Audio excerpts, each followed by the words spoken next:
قل هل يستوي الذين يعلمون والذين لا يعلمون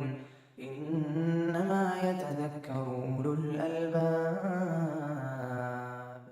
أشهد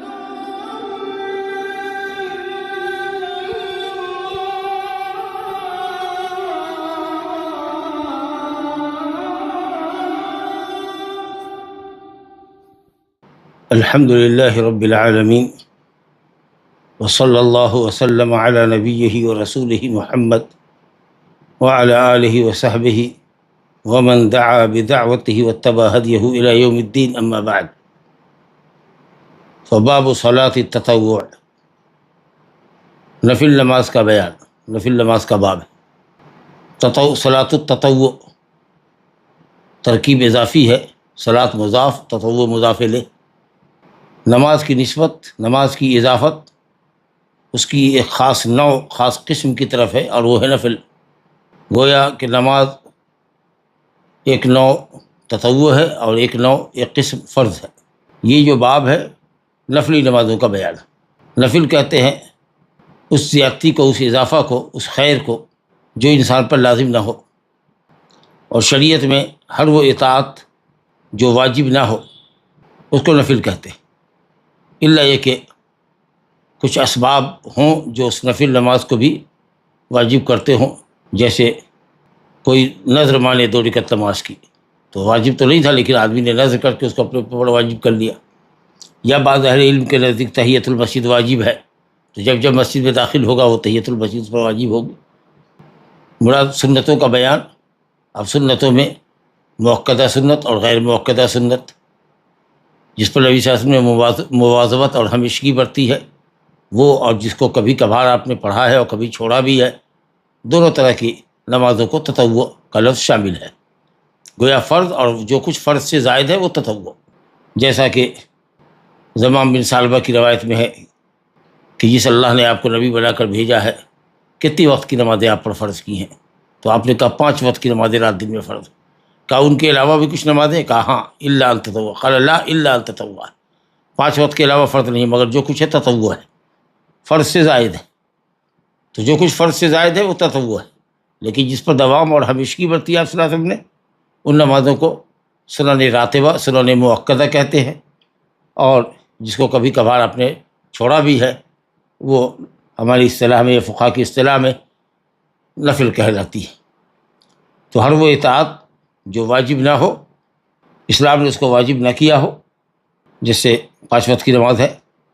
ان کے علاوہ جو نمازیں ہیں وہ نفل ہے۔ اسی طریقے سے رمضان کے روزے ہیں جو فرض ہیں، ان کے علاوہ جو نفلی روزے ہیں، عرفہ کا روزہ ہے، عاشورہ محرم کا روزہ ہے، اسی طریقے سے ایام بیچ کے روزے ہیں، سوموار جمعرات کے روزے ہیں، شعبان کے بکثرت روزے ہیں، یہ سب نوافل ہے۔ زکوٰۃ ہمارے مالوں کے اندر متعین مقدار نکالنا واجب ہے۔ اس کے علاوہ صدقات نافلہ اللہ کے بندے سالوں بھر کرتے رہتے ہیں۔ پوری زندگی میں ایک مرتبہ حج بڑا فرض ہے، اس کے بعد جو کچھ ہے وہ تطوع ہے۔ اللہ رب العالمین نے جو بھی عبادتیں فرض کی ہے، فرض نمازوں کے ساتھ ساتھ اللہ تعالیٰ نے نوافل کو بھی مشروع کیا ہے۔ اس کی شریعت میں نوافل بھی ہمارے لیے مشروع قرار دی گئی ہیں، اور نوافل کی ادائیگی پر زبردست فضیلتیں بھی بیان کی گئی ہیں، ابھارا بھی گیا ہے، جس کا خاص مقصد یہ ہے کہ فرض نمازوں کی ادائیگی میں یا فرض عبادتوں کی ادائیگی میں ہونے والے خلل اور نقص کی تلافی ہو جائے۔ ہو سکتا ہے کہ فرائض کی ادائیگی میں بعض شرطوں میں کمی رہ گئی ہو، ارکان اور واجبات کی ادائیگی میں خلل پڑ گیا ہو، تو نوافل کے ذریعے اس کی تکمیل کر دی جائے گی، جیسا کہ سنن میں روایت ہے، سنن اربعہ کے اندر مسند احمد میں ابو ہریرہ رضی اللہ عنہ سے بسند صحیح منقول ہے کہ رسول اللہ صلی اللہ علیہ وسلم نے فرمایا، ان اول ما یحاسب الناس به یوم القیامہ من اعمالہم الصلاۃ الی آخر الحدیث، قیامت کے دن بندوں کے اعمال میں سب سے پہلے جس چیز کا اس سے حساب لیا جائے گا وہ نماز ہے۔ اللہ عز و جل اپنے فرشتوں سے کہے گا، جبکہ وہ خود ہی سب سے زیادہ جاننے والا ہے، انظروا فی صلاۃ عبدی اتمہا ام نقصہا، دیکھو میرے بندے کی نماز کو، کیا اس نے نماز مکمل پڑھی ہے یا ناقص پڑھی ہے؟ اگر مکمل ہے تو ٹھیک ہے، مکمل کا ثواب اس کو مل جائے گا، اور اگر نماز میں نقص ہے فرض میں تو انظروا هل لعبدی من تطوع، دیکھو میرے بندے نے کچھ نوافل بھی پڑھی ہیں اگر نوافل پڑھی ہے تو اتموا لعبدی فریضتہ من تطوعہ، تو میرے بندے کے فرض کو مکمل کر دو اس کی نفل سے، اور پھر بقیہ اعمال کو بھی اسی طریقے سے اللہ رب العالمین لے گا اور محاسبہ کرے گا۔ تو بڑا فائدہ نوافل کے اہتمام کا یہ ہے کہ فرائض میں ہونے والی نقصان اور خلل کی تلافی ہوتی ہے۔ دوسری بات یہ ہے کہ اللہ تعالیٰ سے بندہ قریب تر ہوتا ہے جب نوافل کی کثرت ہوتی ہے، جیسا کہ حدیث قدسی ہے، صحیح بخاری کی روایت ہے، لا ولا یزال عبدی یتقرب الی بالنوافل حتی احبہ، بندہ نوافل کی کثرت کرتا رہتا ہے، ہمیشہ نوافل کی ادائیگی کرتا رہتا ہے حتی احبہ، یہاں تک کہ میں اس کو اپنا محبوب بنا لیتا ہوں۔ اللہ محب ہو جاتا ہے اور بندہ محبوب ہو جاتا ہے، پھر اللہ رب العالمین اس کی دعاؤں کو سنتا ہے، اس کی پکار کو قبول کرتا ہے، اس کی دعاؤں کو قبول کرتا ہے۔ اور تیسرا بڑا فائدہ نوافل کی ادائیگی سے یہ ہوتا ہے کہ آدمی فرض کی ادائیگی پر بدرجہ اولیٰ قادر ہوتا ہے اور عمدہ طریقے پر ادا کرتا ہے، کیونکہ جو آدمی نوافل کا اہتمام کرے گا وہ فرض کا تو بدرجہ اولیٰ اہتمام کرے گا، لیکن جو لوگ سنتوں کو چھوڑتے ہیں، نفلوں کو چھوڑتے ہیں، اکثر دیکھا گیا ہے، مشاہدے میں یہ بات ہوتی ہے کہ نوافل کی ادائیگی میں بھی ان سے کوتاہیاں ہوتی رہتی ہیں۔ اور پھر سنتوں کا چوتھا فائدہ یہ ہے کہ سنتوں کی اور نوافل کی ادائیگی میں جو ثواب بیان کیے گئے ہیں اس کے حصول کا ذریعہ ہے۔ تو اس طریقے سے آدمی نوافل کی ادائیگی کے ذریعے اللہ سبحانہ و تعالیٰ کے ثواب کو حاصل کرتا ہے، قلب کی اصلاح ہوتی ہے، واجب کی ادائیگی پر انسان کی تمرین اور مشاقی ہوتی ہے، اس کے نفس کی ریاضت ہوتی ہے، اور بھی دیگر متنوع فوائد ہیں۔ آئیے حدیث کو دیکھتے ہیں۔ پہلی حدیث جو اس باب میں آئی ہے، ربیعہ بن کعب الاسلمی عن ربیعہ بن کعب الاسلمی رضی اللہ عنہ قال للنبی صلی اللہ علیہ وسلم سل فقلت اسألك مرافقتك في الجنة فقال او غير ذلك قلت هو ذاك قال فاععني على نفسك بكثرة السجود رواہ مسلم۔ ربیعہ بن کعب الاسلمی نبی صلی اللہ علیہ وسلم کے قدیم ساتھی ہیں،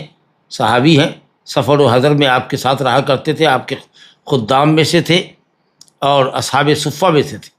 نبی کریم صلی اللہ علیہ وسلم کی خدمت موت کے وقت تک کرتے رہے، نبی صلی اللہ علیہ وسلم کے انتقال کے وقت تک۔ پھر مدینہ سے نکلے اور تقریباً 12 میل، ایک برید کہتے ہیں 12 میل کو، 12 میل کے فاصلے پر اسلم جس قبیلے کے یہ تھے وہ لوگ آباد تھے، وہیں وہ ٹھہرے یہاں تک کہ 63 میں ان کا انتقال ہوا ہے۔ کتب حدیث میں یا کتب خمسہ میں ان سے صرف یہی ایک حدیث مروی ہے، منقول ہے، جو ابھی آپ کے سامنے پڑھی گئی۔ بخاری میں کوئی روایت ان کی نہیں۔ ربیعہ بن کعب ابن مالک، ابو فراس ان کی کنیت تھی، قبیلہ اسلم کے تھے۔ ربیعہ بن کعب نہیں ہے، ربیعہ بن مالک نہیں، بعض نسخے میں ہے بلوغ المرام کے ربیعہ بن مالک نہیں، ربیعہ بن کعب ابن مالک، ربیعہ بن کعب بن مالک ابو فراس الاسلمی۔ بہرحال اس حدیث میں خادم تھے، حدیث کی تفصیل مسلم میں ہے کہ صاحب میں رسول اللہ کے ساتھ رات گزارتا تھا اور آپ کے لیے طہارت کے لیے پانی لاتا تھا، قضاء حاجت کے لیے پانی لاتا تھا، تو آپ میری خدمت سے خوش ہو کر کے آپ نے ایک مرتبہ فرمایا سل، مجھ سے کچھ مانگو، کچھ سوال کرو۔ تو میں نے کہا اسألک مرافقتک فی الجنہ، میں آپ کی جنت میں رفاقت چاہتا ہوں، یعنی آپ سے قریب رہنا چاہتا ہوں۔ ظاہر ہے کہ نبی صلی اللہ علیہ وسلم کا جو مقام ہے وہ مقام تو کسی کو نہیں ملے گا، لیکن یہ کہ آپ سے قریب تر رہنا چاہتا ہوں، بہت بڑا سوال ہے۔ تو آپ نے کہا او غیر ذلک، کیا اس کے علاوہ دوسرا کوئی سوال ہے؟ کہا نہیں، وہ ذاک، یہی سوال چاہتا ہوں۔ جیسے دنیا میں آپ کی قربت ہم کو نصیب ہے، آپ سے نزدیک ہوں میں، ویسے ہی چاہتا ہوں کہ جنت میں بھی میں آپ سے نزدیک رہوں۔ تو آپ صلی اللہ علیہ وسلم نے فرمایا فاعینی علی نفسک، میری مدد کرو اپنے نفس کے اوپر، یعنی اپنے نفس کی مراد کو پانے کے لیے میری مدد کرو کثرت سجود سے، یعنی کثرت نوافل سے۔ یعنی میں جو تمہارے لیے اس مقام رفیع کا مطالبہ کروں گا یا اللہ سے تمہارے لیے سوال کروں گا کہ اللہ اس بندے کو میری رفاقت جنت میں نصیب فرما، تو اس کے لیے دعا کی قبولیت کے لیے تم بھی اپنی طرف سے کوشش کرو، اور وہ یہ ہے کہ نوافل کی کثرت کرو، تاکہ میری دعا بارگاہ رب العزت میں قبول ہو جائے اور تمہارے لیے اللہ مہربان ہو جائے کہ تم اس سے تقرب چاہتے ہو ہمیشہ نوافل کی کثرت کے ذریعے۔ لا الہ الا اللہ۔ بہرحال اس حدیث کے اندر آپ نے یہ سمجھا کہ نفل نماز کی فضیلت ہے، اور یہ کہ جنات نعیم میں، نعمتوں والی جنت میں اونچا سے اونچا مقام پانے کا بڑا ذریعہ ہے کہ آدمی نوافل کی کثرت کرے۔ سجدے سے مراد نوافل ہے، کیونکہ سجدہ جو نماز میں ہوتا ہے، یا سجدہ جو تلاوت ہو، یا سجدہ جو شکر کا ہو، اس سب کے علاوہ جو صرف سجدہ، اگر صرف ایک سجدہ ہو یا صرف منفرد سجدے ہی ہوں تو ان سجدوں کی کوئی اہمیت نہیں۔ تو ظاہر ہے کہ سجدے سے مراد نوافل ہے، لیکن قیام، رکوع، سجدے اور تحیات میں سجدے کا استعمال اس لیے کیا جاتا ہے رکعت کے مقابلے، رکعت کی جگہ پر، کیونکہ سجدہ تواضع اور انکساری اور خاکساری کی بندے کی، رب العالمین کے لیے بندے کی خاکساری اور تواضع اور ذلت کی سب سے بڑی دلیل ہے کہ اس کی بلند پیشانی زمین پر اللہ سبحانہ تعالیٰ کے سامنے ہوتی ہے۔ تو اس لیے جو حیت کے اعتبار سے جو سجدے کی کیفیت ہے وہ سب سے زیادہ ذلت اور خاکساری کو ظاہر کرنے والی صورت ہے، اس لیے سجدہ بول کر کے رکعت سے تعبیر کیا گیا، سجدہ بول کر رکعت مراد دیا گیا کہ کثرت سے سجدہ کرو، یعنی نوافل کی کثرت کرو۔ جہاں نفل نماز کی اہمیت اور فضیلت معلوم ہوئی، وہی حضرت ربیعہ بن کعب ابن مالک کی بلند نفسی اور ان کی بلند یا ان کے مقصود کی عظمت اور اس کے مقام کی رفعت کا اندازہ ہوتا ہے کہ اس شخص نے نبی کریم صلی اللہ علیہ وسلم سے مال و جاہ کے لیے اللہ سے دعا نہیں کروائی، بلکہ انہوں نے وہ نعمت حاصل کی جو نعمت جنت میں ہے، اور وہ بھی نبی صلی اللہ علیہ وسلم کی رفاقت۔ اللہ اکبر۔ اسی طرح کی بات حضرت ثوبان رضی اللہ عنہ سے بھی نبی صلی اللہ علیہ وسلم نے کہی تھی، جب ثوبان نے پوچھا کہ یا رسول اللہ کوئی ایسا عمل بتائیے جس کی وجہ سے اللہ جنت میں مجھے داخل کرے، تو آپ نے کہا علیک بکثرۃ السجود، اپنے اوپر لازم کر لو کہ نوافل کثرت سے کرو گے۔ فإنك لا تسجد لله سجدة إلا رفعك الله بها درجة وحط عنك بها خطيئة، کیونکہ تم جو بھی سجدہ اللہ کے لیے کرو گے اللہ تعالیٰ اس کے بدلے میں تمہارا درجہ بلند کرے گا، ایک درجہ بلند کرے گا اور ایک گناہ معاف کرے گا۔ لہذا طاعت کی کثرت ہونی چاہیے، اور فرائض کی ادائیگی کے ساتھ ساتھ نوافل کا اہتمام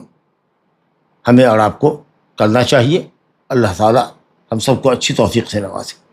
اب عام نفل کی فضیلت کے بعد جو حدیث آئی ہے ہمارے سامنے، جو اس باب کی دوسری حدیث ہے، وہ سنن راتبہ کے تعلق سے جو فرض نماز کے ساتھ ہوتی ہے، چاہے پہلے پڑھی جائے یا بعد میں پڑھی جائے، جس کو سنن قبلیہ، فرض نماز سے قبل پڑھی جانے والی سنت ہے، اور بعدیہ یعنی فرض کے بعد پڑھی جانے والی۔ تو سنن قبلیہ اور سنن بعدیہ، جس کو سنن راتبہ بھی کہتے ہیں، سنن مؤکدہ بھی کہتے ہیں۔ عن ابن عمر رضی اللہ تعالی عنہما قال حفظت من النبی صلی اللہ علیہ وسلم 10 رکعات، رکعتین قبل الظہر ورکعتین بعدها، ورکعتین بعد المغرب فی بیتہ، ورکعتین بعد العشاء فی بیتہ، ورکعتین قبل الصبح، متفق علیہ۔ وفی روایت لہما ورکعتین بعد الجمعة فی بیتہ۔ ولمسلم كان إذا طلع الفجر لا يصلي إلا ركعتين خفيفتين۔ وعن عائشة رضي الله عنهما أن النبي عن عائشة رضي الله عنها أن النبي صلى الله عليه وسلم كان لا يدع 4 قبل الظهر وركعتين قبل الغداة، رواه البخاری۔ ابن عمر رضی اللہ عنہ سے روایت ہے، کہتے ہیں کہ میں نے نبی کریم صلی اللہ علیہ وسلم سے 10 رکعتیں محفوظ کر رکھی، یعنی میں نے جو دیکھا ہے آپ کو پڑھتے ہوئے اور جانا ہے آپ کے عمل سے، وہ یہ ہے کہ آپ 10 رکعتوں پر کا اہتمام کیا کرتے تھے۔ تفصیل بتائی، 2 رکعت ظہر سے قبل اور 2 رکعت اس کے بعد، یہ سب سنت راتبہ ہے مؤکدہ، اور 2 رکعتیں مغرب کے بعد اپنے گھر میں آپ پڑھتے تھے، اور 2 رکعت عشاء کے بعد اپنے گھر میں پڑھتے تھے، اور 2 رکعت قبل الصبح، متفق علیہ۔ تفصیل آئے گی، روایت کا پہلے ترجمہ کر لیں۔ صحیح ہے کہ ایک روایت میں ہے ابن عمر کی حدیثی میں کہ ورکعتین بعد الجمعۃ فی بیتہ، جمعہ کے بعد 2 رکعت اپنے گھر میں ادا کرتے تھے۔ تو یہ چونکہ ہفتہ واری ہے جمعہ، اس لیے یہ جو 2 رکعت گھر میں جا کر کے آپ پڑھتے تھے، یہ سنن جو 10 رکعت سنن راتبہ کا ذکر پہلی روایت میں ہوا جو ابھی آپ کے سامنے پڑھی گئی، اس سے الگ ہے۔ یہ گویا کہ 10 رکعتیں تکرار کے ساتھ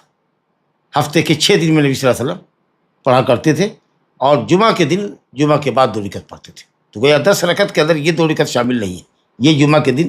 الگ سے آپ پڑھا کرتے تھے۔ اور مسلم میں روایت ہے کہ جب صبح صادق طلوع ہو جاتا تو نہیں پڑھتے مگر 2 ہلکی رکعت۔ اس حدیث کو لا کر کے بتانا مقصود یہ ہے کہ صبح کی نماز یعنی صبح کی فرض سے پہلے جو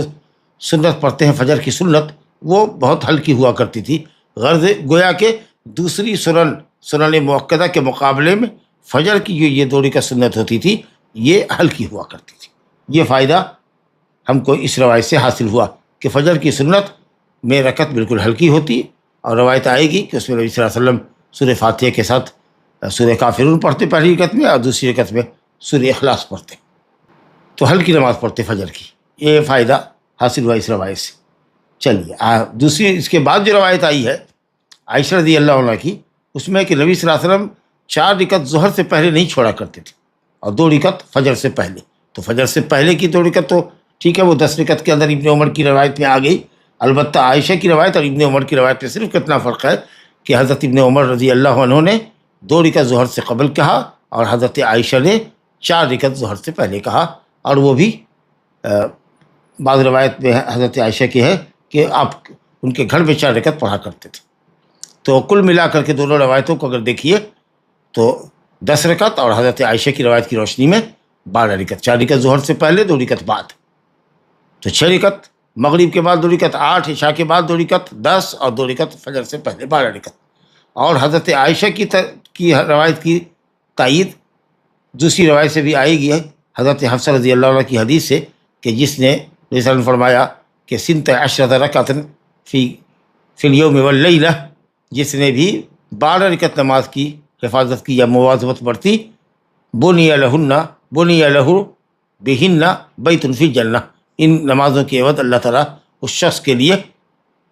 ان نمازوں کے سبب عوض نہیں، ان نمازوں کے سبب باسببیہ، بنی لہ بہن، ان نمازوں کے سبب اللہ تعالیٰ اس شخص کے لیے جنت میں گھر بنائے گا۔ تو 12 رکعت جو روایت ہے حضرت حفصہ کی، وہ روایت بھی حضرت عائشہ روایت کی تائید کرتی ہے۔ تو ظہر سے پہلے 2 بھی ہوئی، اور 2 رکعت ظہر سے پہلے 4 بھی ہے۔ تطبیق بالکل واضح ہے کہ حضرت عائشہ نے جو اپنے گھر میں دیکھا وہ بیان کیا، اور حضرت ابن عمر نے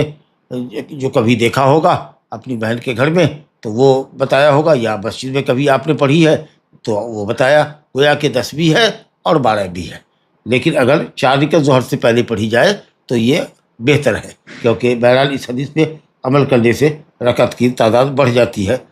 اور ظاہر ہے کہ 12 رکعت 10 رکعت کے مقابلے میں افضل ہوگی۔ تو اب جو باتیں سمجھ میں آئیں تمام روایتوں سے، جو حافظ ابن حجر نے کئی طرق سے حدیث کو ذکر کیا، ابن عمر کی 3 طرق کو ذکر کیا ہے، اور عائشہ رضی اللہ عنہ کی 1 روایت، اس سے معلوم یہ جو بات پہلی ہوئی وہ یہ ہے کہ جمعہ کے بعد کی جو سنت ہے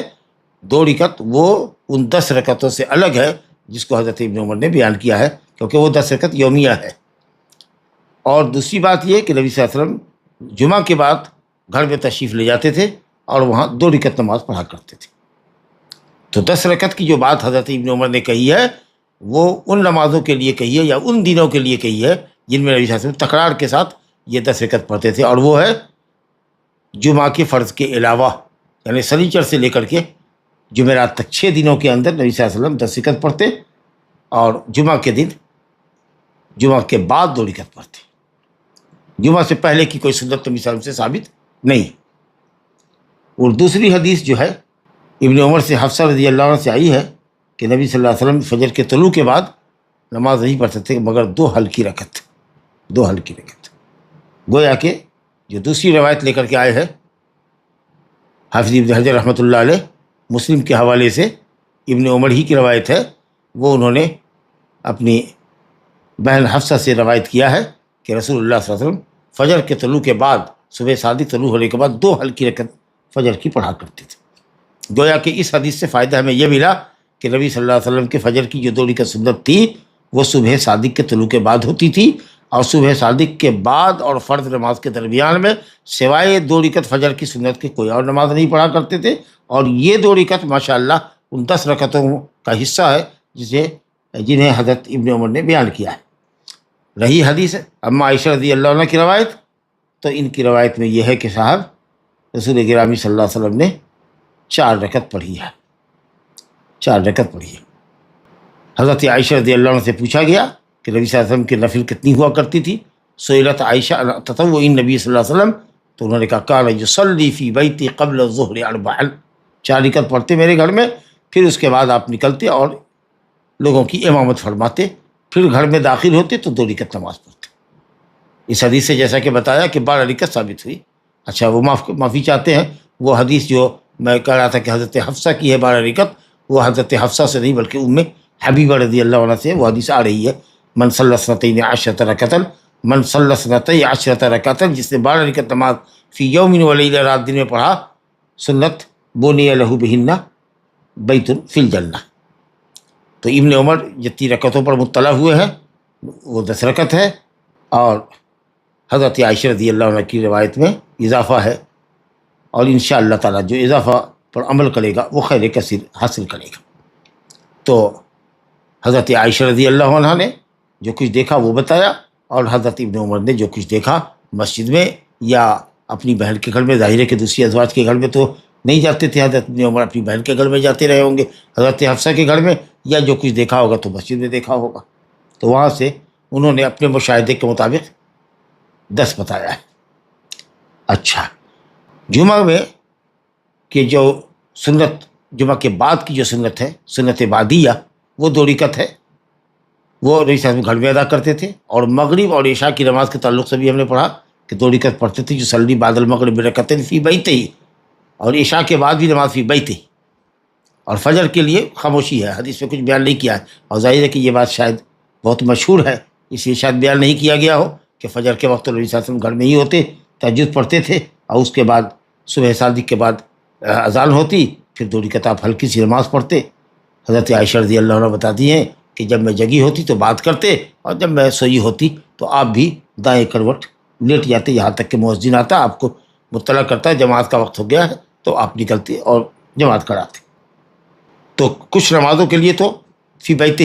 ہی کا ذکر ہوا، مغرب کے بعد، عشاء کے بعد، اور فجر کی نماز تو گھڑی میں پڑھتے تھے، باقی رہا ظہر کی نماز تو حضرت عائشہ رضی اللہ عنہ کی حدیث سے بھی واضح ہوا کہ نبی صلی اللہ علیہ وسلم ہمارے گھر میں 4 رکعت پڑھا کرتے تھے ظہر سے قبل، اور بعد میں پڑھتے تھے 2 رکعت ظہر سے قبل، ظہر کے بعد۔ تو معلوم ہوا کہ کل ملا کر کے بات یہ ہوئی کہ گھر میں نماز پڑھنا،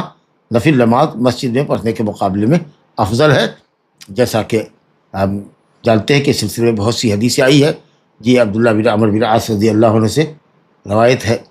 عبداللہ بن عمرو بن عاص سے، اجعلوا فی بیوتکم من صلاتکم، اپنی کچھ نمازیں گھروں میں بھی ادا کیا کرو، ولا تتخذوها قبورا، اپنے گھروں کو قبرستان نہ بناؤ۔ معلوم ہوا کہ قبرستان میں نماز جائز نہیں ہے، تو قبرستان سے گھر کا معاملہ الگ رکھو، یعنی اپنی بعض نمازوں کو گھر کے لیے بھی لے جاؤ۔ اور اسی طریقے سے روایت ہے، حضرت زید بن ثابت رضی اللہ عنہ کی روایت ہے، افضل صلاۃ المرء فی بیتہ الا المکتوبہ، امامت کے بعد بھی یہ حدیث آئے گی کہ مرد کی افضل نماز اس کے گھر میں ہوتی ہے سوائے فرض کے، کہ فرض مسجد میں افضل ہے، بلکہ عذر نہ ہو تو واجب ہے، اور نوافل گھر میں پڑھنا افضل ہے۔ اور ایک مسلم میں روایت ہے حضرت جابر کی، رسول اللہ نے فرمایا کہ اذا قضى احدکم الصلاۃ فی مسجدہ فلیجعل لبیتہ نصیبا من صلاتہ، جب کوئی تمہیں کا اپنی نماز مسجد میں مکمل کر لے تو اپنے گھر کے لیے بھی کچھ نماز کا حصہ لے جائے، کچھ نماز اپنے گھر کے لیے بھی لے جائے، یعنی نوافل کو ادا کرے گھر میں۔ فإن اللہ جاعل فی بیتہ من صلاتہ خیرا، کیونکہ اللہ تعالیٰ اس کی نماز کی برکت سے اس کے گھر میں بھلائی کا نزول کرنے والا ہے، بھلائی اس کے گھر میں اللہ تعالیٰ عطا کرے گا۔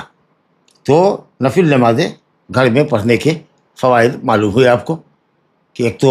خشوع خضوع ٹھیک سے ہوتا ہے، اخلاص پایا جاتا ہے نماز میں، ریاکاری سے آپ بندہ دور ہوتا ہے جب وہ گھر میں اکیلا ہوتا ہے۔ دوسری یہ ہے کہ گھر میں پڑھنے سے خیر و برکت کا نزول ہے، اور پھر اہل و عیال کی، بیوی کی، بچوں کی تربیت بھی ہوتی ہے۔ اور تیسری بات یہ ہے کہ جب ہم اپنے گھروں میں نماز پڑھتے ہیں تو قبرستان سے، ہمارا گھر قبرستان نہیں رہتا، قبرستان سے مشابہت اس کی نہیں ہوتی، اور پھر نبی کریم صلی اللہ علیہ وسلم کے حکم کی بجاوری بھی ہوتی ہے۔ بلکہ بعض آثار ایسے ہیں جو صحیح سند سے ہے مصنف ابن شیبہ میں، کہ شاید کہ صاحب فرض نماز جتنی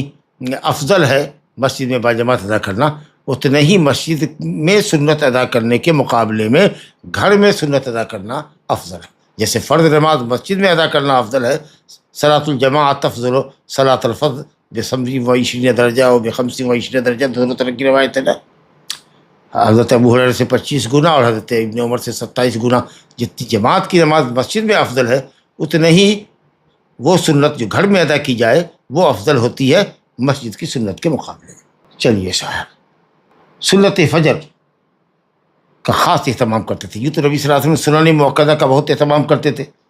ہاں، جب حضر میں ہوتے تب سفر میں جاتے تو کوئی سنت نہیں پڑھتے سوائے فجر کی سنت کے، اور وطر کا اہتمام کرتے. وطر اور فجر کی سنت پر آپ کا تعاہد ہوتا، آپ کی محافظت ہوتی، جس کو حضرت عائشہ رضی اللہ عنہ یہاں بیان کر رہی ہیں کہ سنتوں میں سب سے زیادہ اہتمام اور سب سے زیادہ حفاظت جس کی آپ فرماتے، جس کی ادائیگی کا ایک طرح سے التزام کرتے، وہ فجر کی دوڑی کا سنت ہے. چنانچہ فرماتی ہیں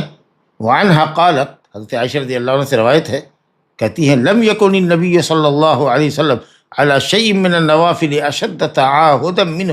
علی رکعتي الفجر، متفق علیہ. ولمسلم رکعتا الفجر خیر من الدنیا وما فیہا. رسول گرامی صلی اللہ علیہ وسلم نوافل میں کسی نفل پر اتنا زیادہ اہتمام نہیں کرتے، یا اتنا آپ کسی یا اتنی حفاظت نفل کی نہیں کرتے جتنا کہ آپ صلی اللہ علیہ وسلم فجر کی سنت کی حفاظت کرتے. یعنی تمام سنتوں کی حفاظت کرتے، لیکن ان سنتوں میں سب سے زیادہ جس نماز کی حفاظت کرتے وہ فجر کی سنت ہوتی. تو اس سے فجر کی سنت کی اہمیت معلوم ہوئی. اور مسلم میں روایت ہے عائشہ رضی اللہ عنہ سے جو الفاظ ہے اس میں یہ ہے کہ رکعتا الفجر. ایک روایت تو وہ ہے جو بخاری مسلم میں دونوں آئی کہ نبی صلی اللہ علیہ وسلم نفلوں میں سب سے زیادہ اہتمام اور حفاظت کرتے فجر کی سنت کی. اب مسلم میں ایک دوسری سند سے جو حضرت عائشہ کی روایت آئی ہے اس کے الفاظ یہ ہے رکعتا الفجر، رکعت الفجر، فجر کی 2 رکعتیں خیر من الدنیا وما فیہا، دنیا اور دنیا کی تمام مال و نعمت سے اور عہدے اور مرتبے سے افضل ہے. اگر تصور کر لیا جائے کہ اگر ایک شخص کو پوری دنیا مل جائے اور دنیا کی ساری نعمت مل جائے اور وہ اس سے لطف اندوز ہو، پھر بھی ہم یہ جانتے ہیں کہ یہ لذت فانی ہے اور ختم ہو جانے والی ہے. لیکن جو بھلائی اس کو آخرت میں ملے گی سنن اور نوافل کے ذریعے، یقیناً وہ باقی رہنے والی نعمتیں ہیں. لیکن یہ سب بتاتی ہے کہ صاحب نوافل کا اہتمام ہو، لیکن فرائض کی ادائیگی مقدم ہے. فرائض تو فرائض ہے، اور اسی طریقے سے جو حرام چیزیں ہیں ان کو چھوڑنا ہے. تو فرائض کی ادائیگی، واجبات کی ادائیگی کے ساتھ حرام سے بچنا اور سنن و نوافل کا اہتمام کرنا. تو دنیا اور دنیا کی ہر چیز سے بہتر ہے. اگر پوری دنیا کسی کو مل جائے، مال، اولاد، بیٹے اور دنیا کی زینت، تصور کیجئے کہ اگر انسان سب کا مالک ہو جائے پھر بھی جو نعمت اور لذت اس کو آخرت میں ملے گی، جنت میں ملے گی، وہ دنیا کی تمام نعمتوں سے افضل ہوگی. کوئی کمپریزن ہی نہیں، مقابلہ ہی نہیں.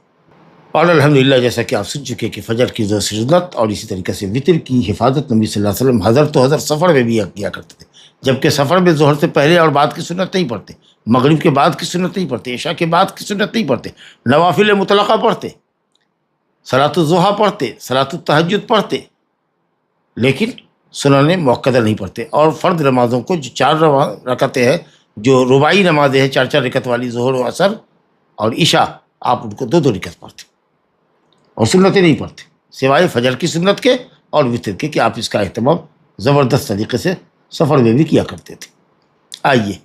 ام حبیبہ رضی اللہ عنہ کی وہ روایت آ گئی جو 12 رکعت ہے، جس سے حضرت عائشہ رضی اللہ عنہ کی بھی قول کی تائید ہوتی ہے کہ 12 رکعت سنن مؤکدہ ہے، جس کو میں نے غفلت میں یا غلطی سے حفصہ رضی اللہ عنہ کہا تھا. ام حبیبہ عن ام حبیبہ ام المؤمنین رضی اللہ عنہ قالت سمعت النبی صلی اللہ علیہ وسلم یقول من صلی 12 رکعۃ من صلی 12 رکعۃ فی یوم ولیلہ بنی له بہن بیت فی الجنہ، رواہ مسلم. وفی روایت تطوعا وللترمذی نحوه وزاد 4 قبل الظہر ورکعتین بعدها ورکعتین بعد المغرب ورکعتین بعد العشاء ورکعتین قبل صلاۃ الفجر. ماشاء اللہ. ام حبیبہ، ان کا نام تھا رملہ، لیکن مشہور ہے ام حبیبہ سے. بیٹی تھی سفیان کی، ابو سفیان کی بیٹی تھی. ابو سفیان کا نام تھا صخر ابن حرب. ام المومنین ام حبیبہ یعنی رملہ بنت ابی سفیان، نام سے زیادہ ان کی کنیت مشہور ہے۔ مورخین نے لکھا ہے روات پر جو کتابیں ہیں کہ نبی صلی اللہ علیہ وسلم کی بعثت کے وقت، نبوت کے وقت، جب آپ کو اللہ تعالیٰ نے خلعت نبوت سے نوازا تو 17 سال کی تھی، اور اسلام میں انہوں نے سبقت کیا، مکہ میں مسلمان ہو گئی، اور اپنے شوہر عبید اللہ بن جحش کے ساتھ یہ حبشہ گئی۔ وہاں جا کر اس کا شوہر نصرانی ہو گیا، مرتد ہو گیا، تو انہوں نے شوہر سے جدائی اختیار کر لی، اور پھر نبی کریم صلی اللہ علیہ وسلم نے ان سے شادی کی اور نجاشی کو وکیل بنایا۔ نجاشی نے نبی صلی اللہ علیہ وسلم کے لیے ام حبیبہ کو پیغام دیا وکالتاً، اور شادی کرائی، اور الحمدللہ 4000 درہم پر شادی کرائی، جو سب سے زیادہ درہم مہر تھی ام حبیبہ کی، اور اس کو نجاشی نے ادا کیا نبی صلی اللہ علیہ وسلم کی طرف سے، اور نبی صلی اللہ علیہ وسلم کی خدمت میں بھیج دیا سن 6 ہجری یا 7 کے آغاز میں۔ اہل علم نے لکھا کہ نبی صلی اللہ علیہ وسلم نے ابو سفیان کی تالیف قلب کے لیے ان سے شادی کر لی تاکہ وہ آدمی مسلمان ہو جائے، اور اس کے ذریعے جو مسلمانوں کو مکے میں اذیت پہنچ رہی ہے اس میں تخفیف آئے۔ اب اسے یہ کہ ام حبیبہ کی اسلام کی طرف سبقت اور ہجرت حبشہ اور شوہر کے ارتداد کے بعد بھی اسلام پر قائم رہنا اور ایسے شوہر کو چھوڑ دینا، نبی کریم صلی اللہ علیہ وسلم نے ان سب چیزوں کا جائزہ اور انعام اور ان کو تکریم اس طریقے سے دیا کہ آپ نے شادی کا پیغام بھجوایا اور اس کو ادا کیا۔ نجاشی، حبشہ کے نجاشی اشہما نے، جو بادشاہ تھا وہاں کا رحمہ اللہ رحمۃ واسعہ، جس کا جنازہ غائبانہ نبی صلی اللہ علیہ وسلم نے پڑھا تھا، اس بندے نے آپ کا نکاح پڑھایا، آپ کی طرف سے پیغام نکاح دیا، شادی کرائی، ایجاب و قبول ہوا، اور پھر 4000 مہر کی رقم 4000 درہم ادا کر کے نبی صلی اللہ علیہ وسلم کی خدمت میں بھیجا۔ ام حبیبہ رضی اللہ عنہ نے نبی صلی اللہ علیہ وسلم کی کچھ روایتیں نقل کی ہیں، اور ان کے 2 بھائی عنبسہ بن ابی سفیان اور معاویہ بن ابی سفیان رضی اللہ عنہما نے بھی حدیث بیان کی ہے۔ کہتے ہیں کہ مدینہ میں ام حبیبہ رضی اللہ عنہ کا سن 44 ہجری میں انتقال ہوا ہے۔ بہرحال جو روایت ہے ہمارے سامنے وہ مسلم کے حوالے سے ہے کہ 12 رکعت نمازیں ہیں جن کو، اور دوسری روایت تطوع بتانے کے لیے کہ 12 رکعت نماز جو ہے وہ صلاۃ تطوع ہے، نہ کہ فریضہ، کیونکہ فرض نمازوں کے رکعتوں کی تعداد 1000 کے اندر 17 رکعت ہے، تو یہ تطوع نماز ہے، نفل نماز ہے، یعنی سنن مؤکدہ۔ حدیث یوں ہے مسلم کے اندر، کہتے ہیں عنبسہ بن ابی سفیان سے روایت کیا ہے، دیکھیے حدیث میں امام مسلم نے سند سے اپنے ذکر کیا ہے، نعمان بن سالم سے روایت کیا ہے، اور انہوں نے عمر ابن اوس سے، اور انہوں نے کہا کہ مجھ سے بیان کیا عنبسہ بن ابی سفیان نے اس بیماری میں جس میں عنبسہ کی موت ہوئی ہے، کان میں انہوں نے سری طور پر مجھ کو سرگوشی کر کے کان میں کہا تھا، اور عنبسہ نے کہا ام حبیبہ سے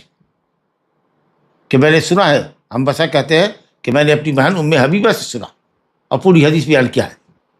کہ نبی صلی اللہ علیہ وسلم نے فرمایا کہ جو 12 رکعت نماز کی حفاظت کرے گا اس کے لیے جنت میں اللہ گھر بنائے گا۔ تو مزے کی بات یہاں یہ ہے، میں اس لیے وہ حدیث یہاں پڑھی ہے کہ عنبسہ کہتے ہیں کہ میری بہن ام المومنین ام حبیبہ نے کہا کہ جب سے میں نے نبی کریم صلی اللہ علیہ وسلم کا یہ فرمان سنا ہے، میں نے کبھی بھی زندگی میں 12 رکعت نماز سنت مؤکدہ کو نہیں چھوڑا۔ اور عنبسہ بن ابی سفیان کہتے ہیں کہ بہن سے سن کر، ام حبیبہ سے سن کر، کہ میں نے بھی جب سے سنا تب سے کبھی بھی 12 رکعت نماز سے کم کبھی نہیں پڑھا۔ اور ان سے عنبسہ سے عمر ابن اوس نے سنا تو انہوں نے کہا کہ جب سے میں نے یہ حدیث سنی عنبسہ سے، میں نے زندگی میں کبھی نہیں چھوڑا 12 رکعت کو۔ اور نعمان بن سالم ہے، وہ کہتے کہ جب سے میں نے عمر بن اوس سے سنا میں نے کبھی 12 رکعت نماز سے ہی چھوڑی۔ اللہ تعالی ہم سب کو بھی 12 رکعت سنن مؤکدہ کا پابند بنائے۔ اور ایک روایت میں ہے مسلم میں، ما من عبد مسلم یصلی للہ کل یوم 12 رکعۃ تطوعا غیر فریضۃ، نہیں ہے کوئی مسلمان بندہ جو اللہ کی رضا و خوشنودی کے لیے ہر دن 12 رکعت نماز نفل پڑھتا ہے فرض کے علاوہ، مگر اللہ اس کے لیے جنت میں ایک گھر بنائے گا۔ دوسری حدیث جو ترمذی کے حوالے سے ہے، اس کو لانے کا فائدہ سند وہی ہے عنبسہ ہی سے، باقی شروع میں سفیان ثوری ہیں، ابو اسحاق ہے، مسیب بن رافع ہیں، عنبسہ بن ابی سفیان ہیں، ام حبیبہ سے روایت ہے، وہی راوی اعلیٰ ام حبیبہ اور ان سے روایت کرنے والے ان کے بھائی عنبسہ برابر ہیں، اس کے بعد بقیہ سند میں روات بدلے ہوئے ہیں۔ جو ترمذی کی حدیث ہے اس کے اندر آپ دیکھ رہے ہیں کہ تفصیل آئی ہے۔ ام حبیبہ نے جو کہا کہ 12 رکعت نماز، وہ ترمذی کی روایت میں ماشاءاللہ وضاحت ہے یہاں پر کہ 12 رکعت نماز جس کا اجمال ہے مسلم میں، اس کی تفصیل ترمذی وغیرہ میں آئی ہے کہ 4 قبل الظہر، 4 رکعت ظہر سے پہلے، اور 2 رکعت ظہر کے بعد، 2 رکعت مغرب کے بعد، اور 2 رکعت عشاء کے بعد، 2 رکعت فجر سے پہلے. گویا کہ صرف ظہر سے پہلے، ظہر کی فرض سے پہلے 4 رکعت کا ذکر ہے، جیسا کہ عائشہ رضی اللہ عنہ کی حدیث میں ہم نے سنا. بہرحال 12 رکعت نماز پڑھنے والے اور 12 رکعت کی حفاظت کرنے والے حضرات کے لیے بڑی خوشخبری ہے کہ یہ نمازیں اس کی جنت میں دخول کا سبب اور جہنم سے نجات کا باعث ہے، بشرطے کہ بندہ فرائض کی ادائیگی پر کاربند ہو اور محارم کا تاریک ہو. اور اس کی پوری تفصیل آئی ہے. اور یہ 12 رکعت نماز سے سنت فجر، یہ سنن راتبہ ہو گئی. اور نبی کریم صلی اللہ علیہ وسلم 11 رکعت عام طریقے سے پڑھا کرتے تھے تہجد کی، تو 12 اور 11 کر لیجئے تو ہو گئی 23 رکعت، 20 پر 3 23 رکعت، اور اس کے بعد 17 رکعت فرض کی ہوئی، تو گویا کہ 40 رکعت نماز تہجد کو لے کر کے پڑھا، نبی کریم صلی اللہ علیہ وسلم عام طریقے سے پڑھا کرتے تھے. اور پھر جو اور نماز ہوتی تھی چاشت وغیرہ کی اس کے علاوہ. تو اگر اتنی نمازوں کی ہم حفاظت کریں تو گویا کہ 40 مرتبہ ایک آدمی دن رات میں اللہ کے دروازے کو کھٹکھٹا رہا ہے اور اللہ کے سامنے سجدہ ریز ہے، رکوع اور سجود کر رہا ہے، اور 10 بستہ اس کے سامنے قیام کر رہا ہے. بڑی عظمت کی بات ہے. ظہر سے پہلے 4 رکعت، یہ تو ٹھیک ہے، سنت موقدہ ہے. ظہر کے بعد 2 رکعتوں کا ذکر ہے، لیکن ایک روایت یہ ہے، دیکھ لیجیے، وَلِلْخَمْسَةِ عَنْهَا، یہ ام حبیبہ ہی سے روایت ہے، خمسہ کے اندر یعنی احمد اور سنن اربع کے اندر، کہ من حافظ على 40 قبل الظہر و40 بعدها حرمہ اللہ علی النار.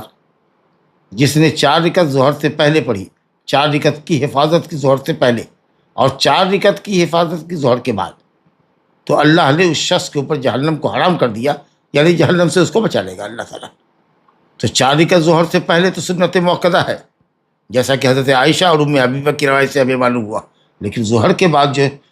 4 رکعت ہے تو اس میں 2 سنت موقدہ ہے اور 2 رکعت نفل ہے، تاکہ روایتوں کے درمیان تطبیق ہو سکے. ورنہ 4 رکعت صرف اسی روایت پہ ام حبیبہ ہی کی حدیث میں آیا ہے. تو 2 رکعت تو سنت موقدہ ہے اور 2 رکعت غیر موقدہ ہے، واللہ اعلم. اب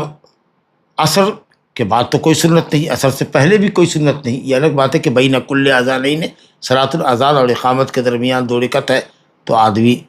گھر میں پڑھ کے جائے، جماعت میں ملے، ایسے وقت میں جائے کہ مسجد میں اقامت ہو جائے، یا اگر وضو کر کے مسجد میں گیا ہے تو تحیۃ المسجد یا 2 رکعت نفل مطلق کی حیثیت سے اگر پڑھنا چاہے تو پڑھ سکتا ہے. لیکن 4 رکعت کا ذکر عصر سے پہلے نفل نماز کی حیثیت سے ابن عمر رضی اللہ عنہ کی حدیث میں آیا ہے. ذرا اس کو دیکھیے، اس کی سند میں تھوڑا کلام ہے. علی بن عمر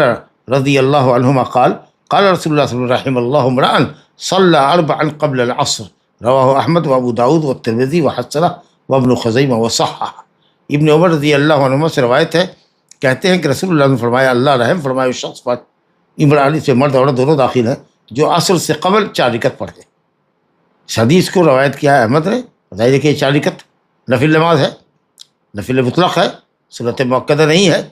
احمد، ابو داؤد، ترمذی نے روایت کیا. ترمذی نے اس حدیث کو حسن کہا، لیکن حسن کہنے کے ساتھ ساتھ غریب بھی کہا ہے، کہ سند میں غرابت ہے، ایک سند ہی آئی ہے اور اس کے اندر کلام ہے. اور ابن خزیمہ نے صحیح کہا ہے، اور بھی علماء نے، امام نووی ہے، امام البانی ہے، ان لوگوں نے بھی تو صحیح کہا ہے. لیکن دوسرے علماء نے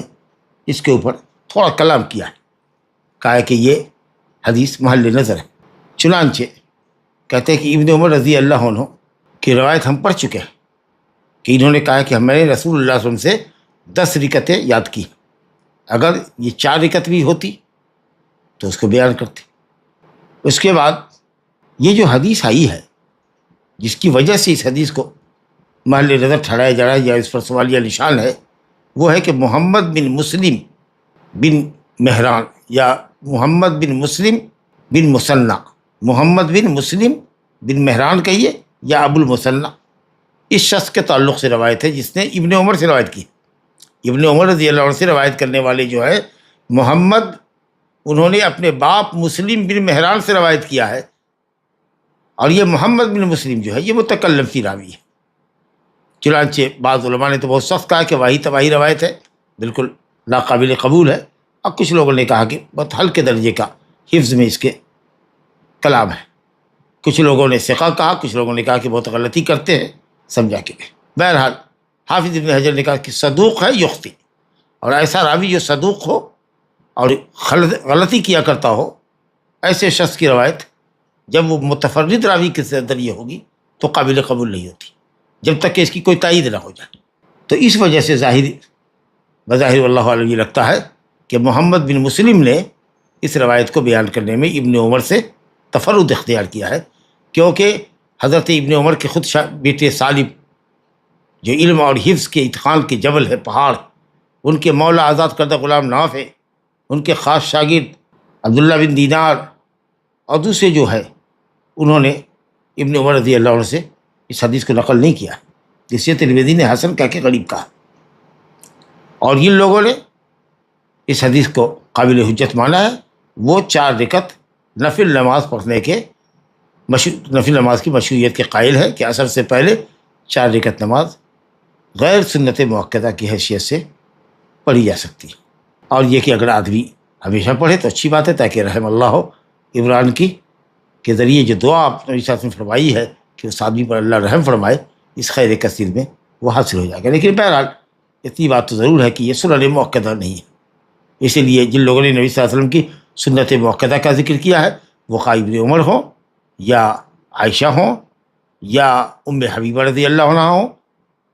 ان سب کی روایت ہم پڑھ کے آ چکے ہیں، کسی نے بھی عصر کی نماز کو سے پہلے کی 4 رکعت کو یا 2 رکعت کو سنن مؤکدہ میں شمار نہیں کیا ہے۔ لہذا یہ جو حدیث ہے نفل کے اوپر ہے اگر اس حدیث کو صحیح مانا جائے تو، لیکن جیسا کہ آپ نے دیکھا کہ صاحب ایک راوی نے جس پہ کلام ہے، انہوں نے ابن عمر رضی اللہ عنہ سے روایت کرنے میں تفرد اختیار کیا، تو اس وجہ سے کچھ لوگ کہتے ہیں کہ چلو زیادت الثقۃ مقبولہ، اور کچھ لوگوں نے یہ کہا ہے کہ صاحب شاذ ہے، کیونکہ اکثر لوگوں نے جو ابن عمر سے روایت ذکر کی ہے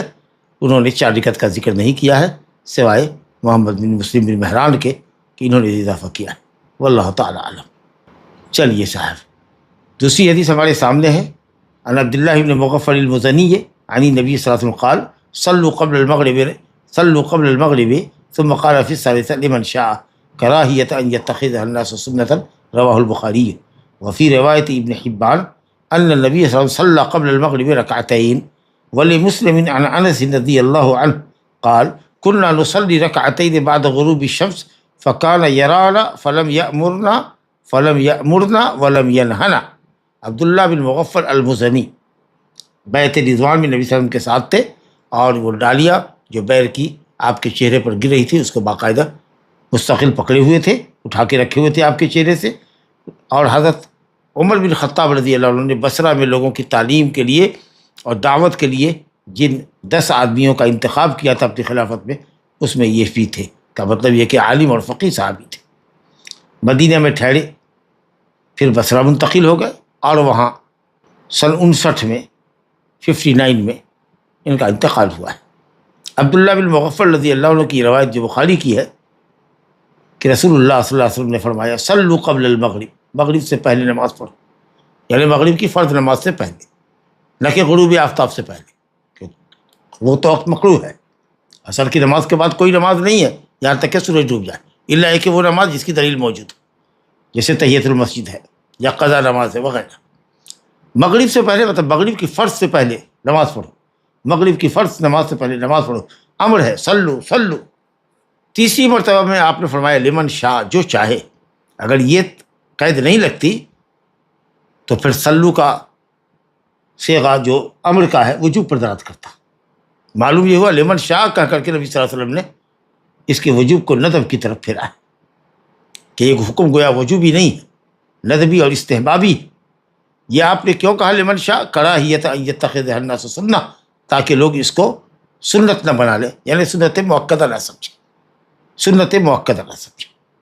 اس کا مطلب یہ کہ سنت مؤکدہ نہیں ہے، غیر مؤکدہ ہے، اس لیے کبھی کبھار اہل علم نے کہا کہ اس کو چھوڑ دینا چاہیے قصداً بھی،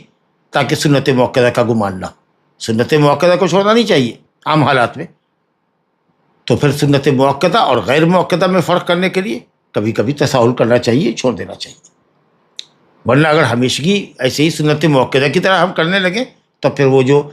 جس وجہ سے آپ نے لمن شاء کہا وہ علت نہیں ہوگی، اس سے آپ نے کہا لمن شاء، تو اسے استنباط کیا ہے علم نے کہ کبھی کبھار چھوڑنا بھی چاہیے مغرب سے پہلے کی 2 رکعت سنت کو۔ تو یہ قولی حدیث ہوئی صلو قبل المغرب رکعتین بخاری کی۔ دوسری جو ابن حبان کی روایت ہے اس کے اندر یہ کہ نبی صلی اللہ علیہ وسلم نے خود صلی قبل المغرب رکعتین، رسول گرامی صلی اللہ علیہ وسلم نے مغرب سے پہلے 2 رکعت نماز پڑھی ہے، تو یہ روایت آپ کے فعل کو ثابت کر رہی ہے۔ اور مسلم میں حضرت انس رضی اللہ عنہ سے جو روایت ہے اس میں انس کہتے ہیں کلنا نصلی رکعتین بعد غروب الشمس، سورج کے ڈوب جانے کے بعد ہم 2 رکعت نماز پڑھا کرتے تھے، نبی کریم صلی اللہ علیہ وسلم ہمیں دیکھتے تھے، نہ آپ حکم فرماتے تھے نہ ہمیں روکتے تھے۔ تو نبی صلی اللہ علیہ وسلم کا کسی چیز کو دیکھنا، اس پر خاموشی اختیار کرنا، یہ سنت تقریری ہے، گویا کہ مغرب سے پہلے کی سنت مستحبہ 2 رکعت کے لیے نبی صلی اللہ علیہ وسلم کی قولی حدیث، فعلی حدیث اور تقریری حدیث، حدیث کی تینوں قسمیں موجود ہیں۔ لا الہ الا اللہ۔ اس لیے شاید حافظ ابن حجر رحمۃ اللہ علیہ نے تینوں طرح کی روایت کو ذکر کیا ہے۔ آئیے فجر کی 2 رکعت جو سنت نبی صلی اللہ علیہ وسلم پڑھتے تھے، جس کے سلسلے میں پہلے بھی آیا ہے کہ نبی کریم صلی اللہ علیہ وسلم بہت ہلکی نماز پڑھتے تھے فجر کی سنت کو، اسی کا ذکر یہاں آیا ہے، اور کیا پڑھتے تھے وہ دیکھیے۔ عن عائشہ رضی اللہ عنہا قالت کان النبی صلی اللہ علیہ وسلم یخفف الرکعتین اللتین قبل صلاة الصبح حتی انی اقول اقرأ بأم الکتاب، سوالیہ نشان ہے، متفق علیہ۔ وعن ابی ہریرہ رضی اللہ عنہ ان النبی صلی اللہ علیہ وسلم قرأ فی رکعتي الفجر قل یا ایھا الکافرون وقل هو اللہ احد، رواہ مسلم۔ ایک روایت متفق علیہ بخاری مسلم کی عائشہ سے، اور دوسری روایت مسلم کے حوالے سے ابو ہریرہ کی نقل کیا ہے۔ عائشہ رضی اللہ عنہ سے روایت ہے، کہتی ہیں کہ نبی صلی اللہ علیہ وسلم صبح کی نماز سے قبل یعنی فجر کی فرض نماز سے قبل 2 رکعت بہت ہلکی پڑھتے تھے، اتنی ہلکی پڑھتے تھے کہ میں یہ کہتی تھی کہ شاید آپ نے سورہ فاتحہ بھی پڑھا کہ نہیں پڑھا، لیکن ظاہر ہے کہ سورہ فاتحہ کے بغیر تو نماز نہیں ہوتی ہے، لیکن نماز اتنی ہلکی ہوتی کہ وہ مبالغتاً کہہ رہی ہیں کہ ہلکی انتہا درجے کی ہلکی ہوتی تھی۔ چنانچہ ابو ہریرہ رضی اللہ عنہ کی روایت میں ہے کہ نبی کریم صلی اللہ علیہ وسلم فجر کی 2 رکعت سنتوں میں سورہ فاتحہ کے بعد قل یا ایھا الکافرون اور دوسری رکعت میں قل هو اللہ احد۔ اب ماشاء اللہ یہ دونوں صورتیں توحید کی صورت ہے، قل یا ایھا الکافرون توحید الوہیت، توحید عبادت پر مشتمل ہے، اور قل هو اللہ احد توحید الاسماء والصفات کے اوپر ہے۔ اچھا وطر کے اندر بھی نبی کریم صلی اللہ علیہ وسلم یہ رکعت پڑھتے تھے، یہ 2 صورتیں پڑھتے تھے۔ اگر 3 رکعت وطر پڑھتے تو پہلی رکعت میں سورہ اعلیٰ پڑھتے، دوسری میں آپ قل یا ایھا الکافرون، اور تیسری رکعت میں قل هو اللہ پڑھتے تھے۔ گویا کہ دن کا آغاز صبح صادق سے ہو رہا ہے تو توحید سے ہو رہا ہے، بندے کا عمل توحید سے شروع ہو رہا ہے، توحید کی صورت پڑھی جا رہی ہے۔ اور وطر جو رات کی آخری نماز ہے اس کے اندر بھی قل یا ایھا الکافرون اور قل هو اللہ احد۔ بہرحال مفہوم اور مقصود باب حدیث کا یہ تھا کہ سنت فجر انتہائی ہلکی ہونی چاہیے، اس میں قرات لمبی نہ ہو، اور جب قرات لمبی نہیں ہے تو اسی حساب سے رکوع اور سجدہ بھی قیام کے حساب سے ہی ہو، بلکہ قیام سب سے بڑا ہوتا ہے اور تحیات سب سے بڑی ہوتی ہے، رکوع اور سجدہ تو اس کے مقابلے میں ہلکے ہوتے۔ تو اس طریقے سے گویا کہ عام سنتوں کے مقابلے میں فجر کی 2 رکعت سنت ہلکی ہوتی، یا نبی صلی اللہ علیہ وسلم رات میں جو تہجد میں لمبا قیام کرتے تھے اس کے مقابلے میں فجر کی 2 رکعت سنت جس میں صرف سورہ فاتحہ ہو، قل یا ایھا الکافرون ہو، سورہ فاتحہ ہو، قل هو اللہ احد، ظاہر ہے کہ اس لمبی طویل ترین نماز جو رات میں پڑھتے تھے نبی صلی اللہ علیہ وسلم، اس کے مقابلے میں تو ایسے ہی ہوگی کہ دیکھنے والے کو شاید گمان یہ ہو کہ شاید سورہ فاتحہ بھی نہیں پڑھا۔ لا الہ الا اللہ۔ اور ایک اور حدیث ہے جو اس سلسلے میں مسلم شریف کی روایت ہے کہ نبی کریم صلی اللہ علیہ وسلم فجر کی 2 رکعت سنت کے اندر سورہ بقرہ کی آیت قولوا آمنا باللہ وما انزل الینا، سورہ بقرہ آیت نمبر 136 اور دوسری رکعت میں سورہ آل عمران کی آیت نمبر 52 آمنا باللہ واشہد بأننا مسلمون والی آیت پڑھا کرتے تھے۔ یہ شاید عام لوگوں کے قرأت میں نہیں ہے، شاید یہ من جملہ ان سنتوں کے ہے جو متروک ہو گئی ہے، اس لیے کبھی کبھار ان 2 آیتوں کو بھی پڑھنے کا اہتمام کیا جانا چاہیے۔ فجر کی 2 رکعت سنت پڑھنے کے بعد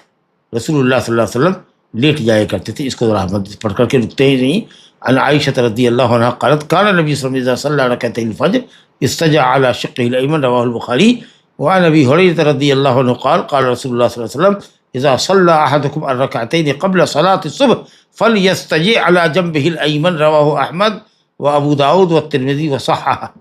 عائشہ رضی اللہ عنہ سے روایت ہے، کہتی ہے کہ نبی صلی اللہ علیہ وسلم جب فجر کی تھوڑی کا سنت پڑھتے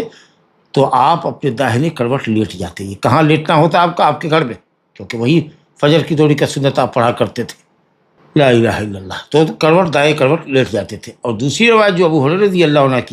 کی ہے، اس میں یہ کہ نبی صلی اللہ علیہ وسلم کا حکم ہے، اذا صلی احدکم الرکعتین، جب تم میں کا کوئی فجر سے پہلے، صبح سے پہلے کی دوڑی کا سنت پڑھ لے تو اپنے دائیں کروٹ لیٹ جائے تھوڑی دیر کے لیے۔ اب یہ جو حدیث ہے جس کو احمد نے، ابو داؤد نے، ترمذی نے روایت کیا اور صحیح کہا ہے، تو ترمذی کے اندر حسن صحیح غریب بھی ہے کہ حدیث حسن صحیح تو ہے لیکن اس کے اندر غرابت ہے۔ وہ غرابت کیا ہے کہ اس کی سند کے اندر عبد الواحد بن زیاد نام کا آدمی ہے،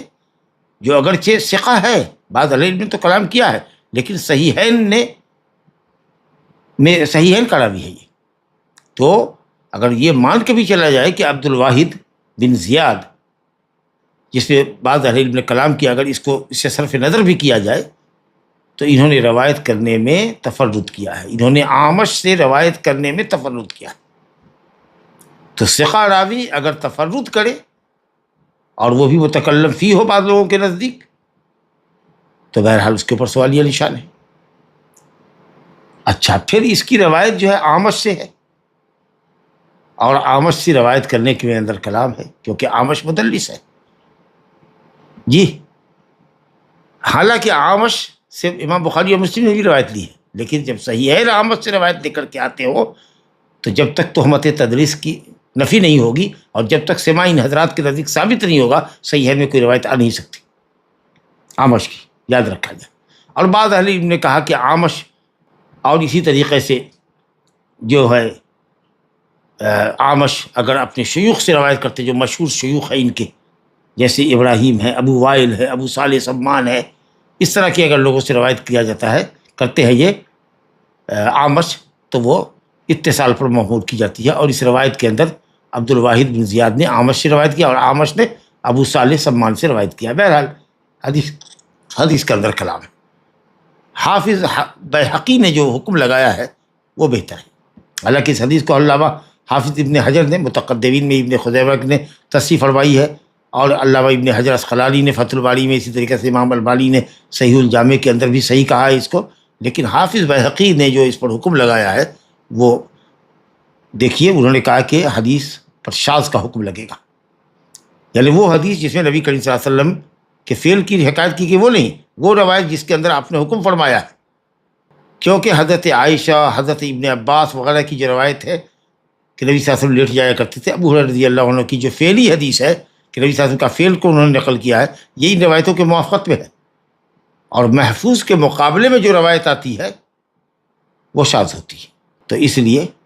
اس حدیث کو شیخ الاسلام ابن تیمیہ وغیرہ نے بھی ضعیف قرار دیا ہے، علامہ ابن باز بھی اسی طرف گئے کہ حدیث معلول ہے، کمزور ہے۔ اور چلیے اگر صحیح فرض بھی کر لیں تو استحباب پر محمول کریں اس امر کو کہ جو کہ تم میں کا کوئی نماز پڑھ لے وہ لیٹے، یہ جو امر کا صیغہ ہے یہ وجوب پر دلالت نہیں کرتا، امر استحبابی ہوگا۔ بہرحال عائشہ رضی اللہ عنہ کی حدیث دلالت کرتی ہے کہ نبی صلی اللہ علیہ وسلم داہنے کروٹ فجر کے بعد لیٹتے تھے۔ ابو ہریرہ کی بھی یہ حدیث ہے جو نبی صلی اللہ علیہ وسلم کے فعل پر دلالت کرتی ہے۔ اب یہ لیٹنا کیا فجر کی سنت کے بعد ایک عام سا عمل ہے جس کے اندر تہجد گزار اور غیر تہجد گزار دونوں شامل ہے، یا تہجد کے بعد جو آپ تھک جاتے تھے تو تھوڑے نشاط، تھوڑی راحت کے لیے آپ لیٹتے تھے؟ علماء نے دو الگ الگ وجوہات بیان کی ہے، اور اس کی وجہ سے کسی نے کہا کہ یہ تہجد گزار کے لیے، اور کسی نے کہا کہ نہیں، مطلق حدیث میں آیا ہے کہ نبی صلی اللہ علیہ وسلم لیٹتے تھے، لہٰذا آپ اس کو مطلق ہی رہنے دیجیے، چاہے آدمی قیام اللیل کرے یا نہ کرے۔ شافعیہ اور حنابلہ اسی قول کی طرف گئے، اور چنانچہ ابو موسیٰ اشعری، رافع بن خدیج، انس بن مالک، عبداللہ بن عمر، ابو ہریرہ اور تابعین میں عروہ بن زبیر اور ابن سیرین، ان تمام حضرات سے آثار مصنف میں، مصنف عبدالرزاق کے اندر اور مصنف ابی شیبہ کے اندر روایت سند سے آئی ہے کہ یہ حضرات بھی لیٹ جایا کرتے تھے۔ تو بہتر یہ ہے کہ مستحب ہو لیٹنا، لیکن یہ جو ہے استجاع جیسا کہ اہل علم نے کہا ہے دائیں کروٹ پر لیٹنا یہ گھر میں نبی کریم صلی اللہ علیہ وسلم کا ہوا کرتا تھا، گھر میں ہوتا تھا، گھر میں ہوا کرتا تھا، مسجد میں نہیں۔ اور ایک مسلم شریف میں ایک روایت آئی ہے ابن شہاب زہری سے، امام مالک نے نقل کیا، امام مالک ابن شہاب زہری سے روایت کرتے ہیں، وہ عروہ سے، وہ عائشہ سے، کہ رسول اللہ صلی اللہ علیہ وسلم رات میں 11 رکعت پڑھتے تھے اور وطر پڑھنے کے بعد وطر 1 رکعت پڑھتے، اور جب وطر سے فارغ ہو جاتے تو دائیں کروٹ پر لیٹتے یہاں تک کہ مؤذن آتا، پھر آپ 2 رکعت ہلکی پڑھتے نکلتے۔ تو یہاں جو حضرت عائشہ رضی اللہ عنہ سے روایت ہے، جو امام مالک نے روایت کیا ابن شہاب زہری سے، اس کے اندر ہے کہ یہ لیٹنا تہجد کے بعد ہوتا تھا، اور ابھی روایت ہم نے پڑھا کہ فجر کی سنت کے بعد ہوتا تھا۔ صحیح یہ ہے کہ وہ فجر کی سنت کے بعد ہوتا تھا، یا اگر حدیث کو صحیح مانتے ہیں، سند تو بالکل صحیح ہے، لیکن یہ کہیں گے کہ ابن شہاب زہری سے جتنے لوگوں نے روایت کیا ہے اس میں سے کسی نے بھی تہجد کے بعد یا وطر کے بعد لیٹنے کا ذکر نہیں کیا سوائے امام مالک کی۔ یہ بات ٹھیک ہے کہ محمد بن شہاب زہری کے تلامذہ میں امام مالک سب سے اثبت و احفظ، سب سے اقوی راوی، لیکن ظاہر ہے کہ ابن شہاب زہری کے کئی شاگرد ایک طرف ہو اور امام مالک ایک طرف ہو، تو ظاہر ہے کہ جو تعداد میں لوگ ہیں ان کے مقابلے میں ایک شخص کی روایت چاہے وہ کتنا ہی حافظ کیوں نہ ہو، اس کی روایت کمزور پڑے گی ایک جماعت کے مقابلے میں۔ تو ہر چند کی روایت محفوظ ہے اور صحیح ہے، لیکن اکثر روات نے جو،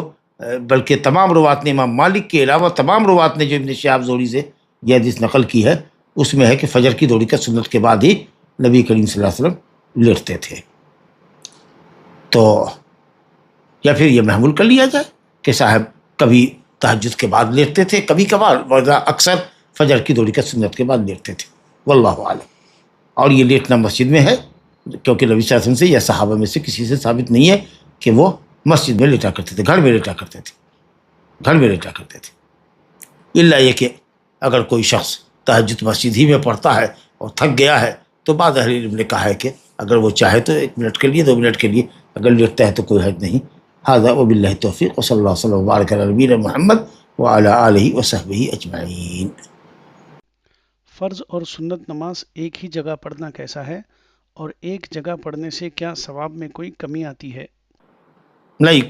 نہیں، فرض نماز کے بعد اسی جگہ پر سنت پڑھنے میں کوئی حرج نہیں ہے، لیکن تھوڑا وقفہ ہونا چاہیے، وقفہ زمنی ہونا چاہیے، کوئی ذکر و تسبیح ہو جائے پھر کھڑے ہو کے پڑھیے، یا وقفہ مکانی ہونا چاہیے، تھوڑا سا آگے پیچھے آدمی ہو جائے، لیکن کوئی حرج نہیں ہے کہ آدمی تھوڑے ذکر کے بعد اسی جگہ پر سنت پڑھے، اس میں ثواب میں کوئی کمی نہیں ہوگی۔ ظہر کی 4 رکعت سنت ایک ساتھ پڑھنا ہے یا 2 کر پڑھنا ہے؟ یہ انشاءاللہ تعالیٰ اگلے درس میں حدیث آئے گی کہ دن کی نماز بھی 2 رکعت ہے رات کی نماز کی طرح سے، یا 4 بھی پڑھی جا سکتی ہے۔ بہتر یہ ہے کہ 2 رکعت پر سلام پھیرے، 4 رکعت ظہر سے پہلے کی جو سنت ہے اس کو 2 رکعت سے سلام پھیرے۔ اما عائشہ رضی اللہ عنہ نے کہا کہ نبی صلی اللہ علیہ وسلم ہمارے یہاں 4 رکعت پڑھتے تھے اور ہر 2 رکعت پر سلام پھیرا کرتے تھے۔ ہم امام کے ساتھ جماعت میں آخری تشہد میں آ کے شامل ہوئے اور امام سے کوئی غلطی ہوئی ہوگی نماز میں اور وہ سجدہ سہو کرے، تو ساتھ میں ہمیں بھی سجدہ سہو کرنا ہے کیا؟ اگر قبل السلام سجدہ سہو کی نوبت ہے تب تو کرنا ہی کرنا ہے آپ کو، اور بعد السلام امام کے سلام پھیرنے کے بعد ہی سلام پھیرا جاتا ہے، یا مقتدی یا مسبوق اٹھتا ہے، تو اگر امام بیٹھا ہوا ہے مقتدی بندہ اور امام نے سلام پھیرا تو بہتر ہے کہ اس کی اقتدا کر کے اٹھے، اور اگر اٹھ گیا ہے تو کوئی حرج نہیں۔ پھر بعد میں علماء کہتے ہیں کہ وہ آخر میں کر لے، لیکن صحیح یہ ہے کہ صاحب نہ بھی کرے تو کوئی حرج نہیں۔ بعد سلام سجدہ سہو کرنے پہ 2 سجدے کے بعد سلام پھیرنا ہے ہمیشہ، یا کوئی ایسی حدیث بھی ہے جس میں بس 2 سجدہ کرنا ہے اور سلام نہیں پھیرنا ہے؟ نہیں، سلام تو پھیرنا ہی ہے، بغیر سلام کے کچھ مسئلہ نہیں ہے، کیونکہ حدیث ہے کہ نبی صلی اللہ علیہ وسلم نے سجدہ کیا وسلم، سلام پھیرا۔ اب تحیات ہے، اس کے ساتھ ہے کہ نہیں ہے؟ صحیح قول یہ ہے کہ تحیات نہیں ہے، صرف 2 سجدہ کر کے سلام پھیرنا ہے۔